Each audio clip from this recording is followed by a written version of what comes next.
Cuando mis queridas amigas de Alianza Social me invitaron a hacer una reflexión con ustedes, pensaba en el título y creo que la aproximación podía ser esto de la responsabilidad social en tiempos de incertidumbre.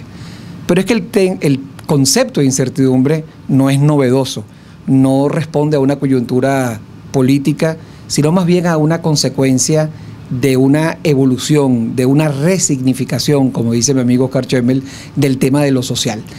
Eso ha generado inmensas incertidumbres en el mundo de lo privado, también de lo público. Y toda esta revuelta social ha generado unas demandas que, al ser insatisfechas, han tenido una respuesta política. Una respuesta política que requiere un pensamiento tremendamente asertivo en la manera de manejar lo que es la inclusión y sobre todo lo que es el respeto por las diferencias. Aún no estando de acuerdo con el pensamiento del otro, es la responsabilidad individual que se fundamenta en el respeto por el otro. Y ese elemento fundamentalmente va a acompañar mi reflexión. Pero quiero dar algunos números. Voy a hacer en tres partes la reflexión. Una es contexto, que está pasando no solo en Venezuela, sino Venezuela dentro del mundo. Dos, es cómo de esa filantropía, de esa muy importante necesidad que tiene la sociedad de un apoyo directo de la empresa, pero no por eso fuera de sus objetivos de negocio, fuera de su realidad y fuera de su experiencia, es decir, una filantropía mucho más estratégica, a una evolución de lo que se ha hecho llamar con mucha fuerza la responsabilidad social empresaria. Pero de esa responsabilidad social empresarial, ¿cómo se evoluciona más bien a programas y proyectos a procesos de gestión? Y luego voy a concluir con sostenibilidad. Déjenme decirle algunos números para comenzar. Una muy interesante encuesta que Herbert Torres presentó el año pasado en el evento de Perspectivas Sociales arroja que un 88% de la fuerza trabajadora mundial, y este es un promedio mundial de Gallup, encuentra un importante beneficio emocional cuando la compañía en la que trabaja se ocupa de otros, es decir, genera un impacto social por su forma de desarrollar sus actividades. Un 88% es una inmensa masa de trabajadores. ¿Dónde está lo verdaderamente preocupante? Que a nivel del mundo, cuando preguntan, ¿y de esa fuerza trabajadora, quiénes son los que están realmente comprometidos? Más de un 51% dice no estar comprometido. Apenas un número por debajo del 20% dice estar comprometido y el resto dice no contesto, no me importa, no participo. Que si lo sumas al no comprometido es una inmensa masa, más del 80% de esa gente que no encuentra conexión con la necesidad de involucrarse en la empresa y que hacer que la empresa le propicie, le genere un mayor bienestar y a su vez eso se traduzca en un rendimiento, en una rentabilidad de lo social, pero también de lo económico para que la empresa se sostenga en el tiempo. Ahí hay un desafío. Si ese 51% de Gallup se refiere a promedio mundial de no comprometidos, lo todavía más complicado es cuando ven qué pasa en América Latina, donde el primer país debajo del 51% que es promedio es Colombia, con el 39%, donde hay la menor cantidad de esos no comprometidos, pero sigue siendo un número gigante, 39%. ¿Dónde está Venezuela? Venezuela está un poquito por encima de Ecuador, que es el último país de la América Latina, está en el 10%. ¿Qué significa eso en la práctica? Que cuando vemos grandes conflictos a la inversión privada importantísima y a esa respuesta de lo privado en la accionar de lo público, resulta que mucha gente que trabaja en la empresa no se preocupa, no se ocupa, no se moviliza en apoyo a una empresa que es suya, porque no hay compromiso. Y en el caso de Venezuela es muy bajo. Claro que hay dignas excepciones y hay casos emblemáticos. Polar es uno de ellos, pero hay otros también. Otros que han demostrado que en procesos de alta complejidad de lo social o de altos acosos en términos de políticas públicas ha habido una defensa importante. Eso llama a la reflexión en los tiempos por venir. ¿Dónde está el foco fundamental entonces de una empresa cuando trabaja temas de responsabilidad social? No es ordeñar el pensamiento de qué voy a hacer en materia de responsabilidad social en qué parte de Venezuela. Es ocuparte primero de lo de adentro y después de lo de afuera. Las estadísticas de DIRCOM, de los directores de comunicación a nivel iberoamericano, muy recientes, hablan básicamente de 3 números que son sustantivos. En términos de tendencias, de cuáles son los focos sobre los cuales debe sostener el trabajo de un director de comunicaciones. En un 82% estamos hablando básicamente de áreas de comunicación interna. Un número interesantísimo además es notar que en un 76% dicen tengo que hacer responsabilidad social. Y en un número un poquito menor, que es el 71%, dicen sí, hay que hablar de comunicación institucional, comunicación corporativa. Esas son las estadísticas y eso es lo que dice que hay un trabajo importante a hacer en este contexto de lo social que tiene implicaciones en lo público, en lo político, es fundamental. El otro elemento que me gustaría abordar con ustedes en esta resignificación es cómo está evolucionando, como segundo punto en este análisis, ese contexto que he descrito a la traducción en términos de filantropía y lo que se ha hecho llamar responsabilidad social empresarial. ¿Cuáles son las expectativas y qué dicen los números? Digo una cifra para que vean cómo está cambiando el consumidor. Un consumidor que hoy no está aspirando que le digan qué es lo que fabrica la empresa. Es un consumidor que hoy está pidiendo es cómo lo fabrica la empresa, cuál es el proceso de fabricación, cómo se maneja con los proveedores, cómo se maneja aguas abajo en la distribución de ese producto, qué tecnología utiliza en el ambiente, es amigable, no es amigable, dónde y de qué país vienen los insumos que ensambla para el producto o servicio que entrega, de un país donde se respetan derechos humanos, donde hay mano de obra infantil que está en un proceso abusivo, donde hay separación de género, donde el hombre y la mujer no tienen los mismos derechos. No estoy hablando de fantasía, no estoy hablando de futuro, estoy hablando de pasado y de un presente muchísimo más profundo, donde ese consumidor en las páginas y en los twitters, ese consumidor a través de este programa que actúa a través de redes sociales, justamente por la importancia creciente que tienen estas redes sociales, un consumidor que llama a los call centers de las empresas, que está preguntando esas cosas. ¿Pero por qué ese consumidor fundamentalmente está utilizando nuevas redes? Bueno, porque es que los medios tradicionales están creciendo en términos de confianza en menos cantidad que como están creciendo las redes sociales. Y les doy un número interesante. Del año 2011 al año 2012, de acuerdo a Edelman Public Relations, que es una compañía global con la que yo he estado vinculado por más de 20 años, Edelman Good Propose, que es básicamente como se llama la investigación, todo esto lo consiguen en internet con facilidad, o me escriben y yo les envío los links con el mayor gusto. Esa investigación lo que está diciendo es que hay un consumidor que su inquietud cuando genera confianza en la relación con el medio creció del 2011 al 2012 en un 10% promedio los medios tradicionales, es decir, radio, prensa y televisión, inclusive televisión por cable.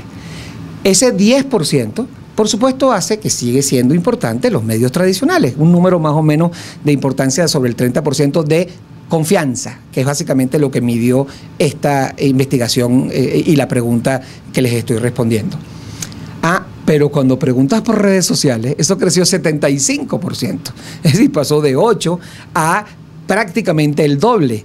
Por supuesto que en términos de confianza está un poco por debajo de los tradicionales, pero en términos de crecimiento y de adeptos y personas que están excitadamente orientados a decir por Twitter, por SMS, por Facebook y por todas las redes sociales, utilizan las redes sociales. Por eso es que entonces el consumidor hoy es un nuevo tipo de ciudadano, es un ciudadano virtual, donde actúa, donde básicamente plantea sus inquietudes directas esperando que alguien las responda. Si la empresa no las responde, otro ciudadano que es consumidor lo hace por él y genera unas matrices de opinión tremendamente complejas de manejar si la empresa no va a la velocidad de un proceso que muchas veces es más rápido de su capacidad para comprenderlo.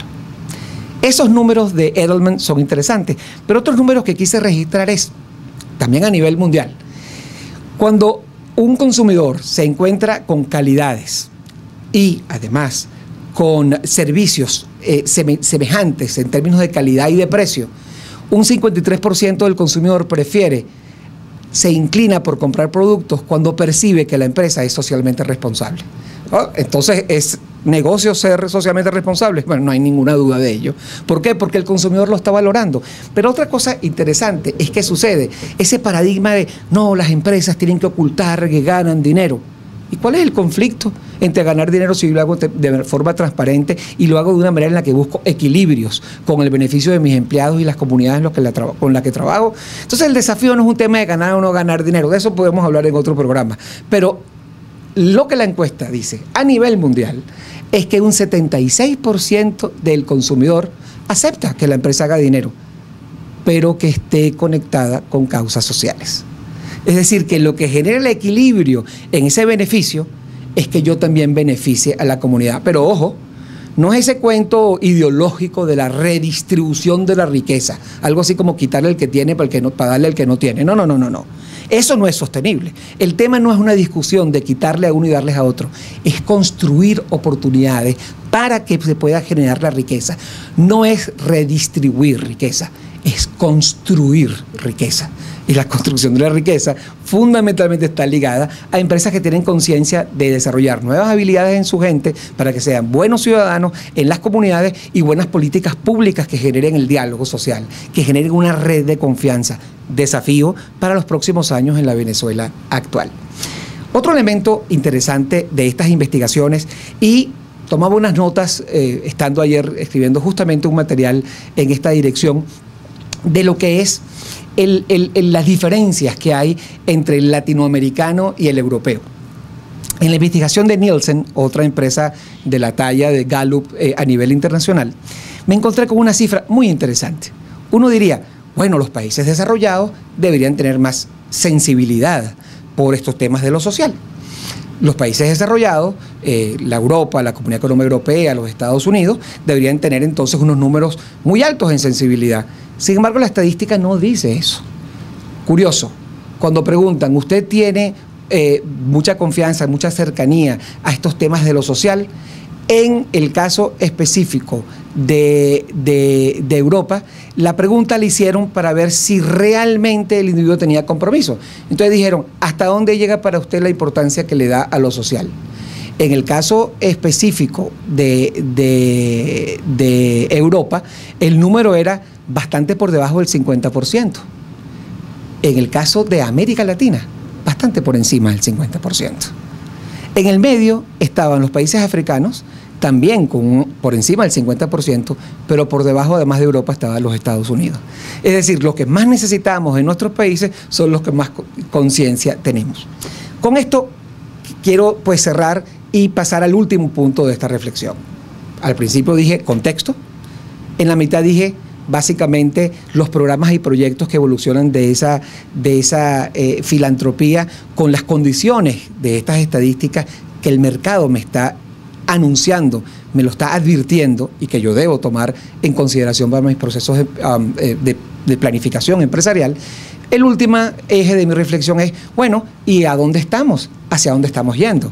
Entonces ya no estamos yendo de esa visión de programas y proyectos aislados, no conectados con el negocio, muchas veces outsourceados con una estupenda ONG que me apoya, pero donde el presidente dice una cosa, donde el señor de finanzas dice otra cosa, donde el de relaciones con la comunidad dice otra y el señor de planta otra. Cosas que en la práctica son mucho más comunes de lo que muchas empresas están dispuestas a aceptar.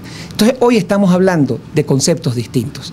Estamos hablando de la construcción de un puente que conecte programas y proyectos de responsabilidad social a procesos en empresas que sean socialmente responsables.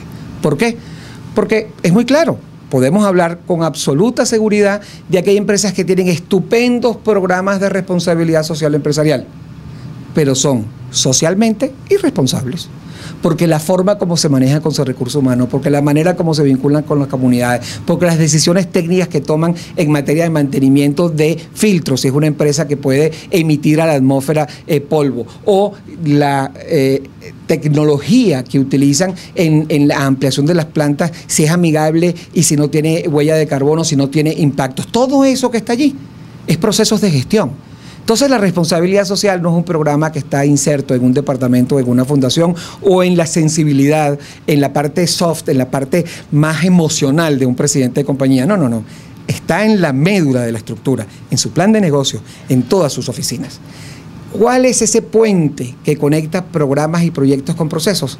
La visión sostenible, es decir, la sostenibilidad. La sostenibilidad entendida como el equilibrio entre el impacto que genera lo social, lo ambiental y lo económico. Y los conceptos que hoy se están hablando es de valor compartido. Nestlé es líder en esa discusión, basado en las reflexiones de Michael Porter, y todo esto ustedes lo pueden conseguir en las páginas de internet. Valor compartido supone, construye valor para el accionista, pero también construye valor para los empleados, pero también construye valor para la sociedad, y también construye un valor adicional a la calidad y el precio del producto, a la forma de usar ese producto con el consumidor. Toda esa realidad lo vemos en inmensos programas que en Venezuela están haciendo. Cuando hablamos de eso, hablamos de negocios inclusivos. Esas propuestas de valor compartido es como yo desarrollo un negocio, y en vez de outsourciarlo con alguien fuera de la comunidad o contratar a alguien que viene de otra ciudad a trabajarme en la ciudad donde está mi planta, es ubicar fundamentalmente dónde estoy, qué es lo que hago con mi comunidad, y desarrollo negocios que los incluyan, que los dejen de convertir en vecinos para ser socios en la construcción del bienestar y en la construcción de una riqueza para ambos. Esa visión de sostenibilidad es fundamentalmente la más importante. Pero mis últimos 2 minutos. ¿Quién es el actor principal en todo lo que he descrito? El ciudadano. El ciudadano que hoy es elector y que hoy es consumidor exigente, porque hay mucha estadística que no conté, en otra oportunidad será, de cuáles son los elementos que llevan a esos consumidores a cuestionar las empresas, y cómo ustedes verán que no aparece el que tenga un programa de responsabilidad social, sino que respete a los derechos humanos, que respete al ambiente, que respete al trabajador, que tenga una relación de transparencia, etcétera, etcétera, etcétera de cosas. Ese rol básicamente de ciudadano.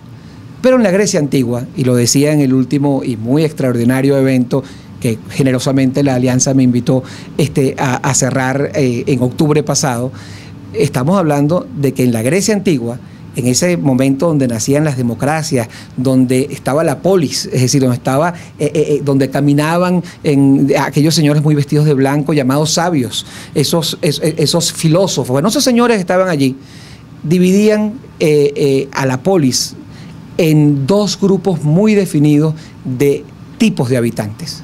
Había un tipo de habitante que era consciente de sus derechos, defendía esos derechos y cumplía deberes. Esos señores se llamaban ciudadanos. Esos ciudadanos que están hoy cambiando el mundo por el nivel de conciencia de lo que lo social supone para que el desarrollo económico sea sostenible y para que el desarrollo ambiental donde vivamos sea también sostenible. Pero había otro grupo, un grupo distinto. Ese grupo era aquel que no le importaba lo público, aquel que básicamente de forma egoísta se interesaba en lo suyo.